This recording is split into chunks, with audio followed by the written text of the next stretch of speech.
O nei fo le vaveo. Na mori mai fo ilunga nisi mai tupulanga talavau. O fai pel tūlanga leo wha o rima matanga. E fo isa abatu fo i lau whionga sui komsina. Whaftai na o maua.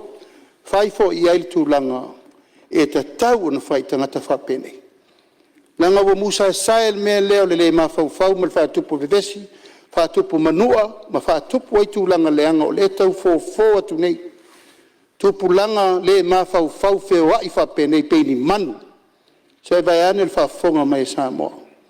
E whanea manoa te talo atu ai le pule mamalu a li in whai pule. Nuu mafia anga pe lava na tata longa ma se whau. O le malu o le tata watu nuu pentau whai atu. O le ia ao li in whai pule o le tata atu nuu. E wa ngala na le fono le pale mene o le whai whafonga mai le atu nuu atoa. Ia o le tata longa o le na le tata malo o le tata ngā luenga whai whatasi.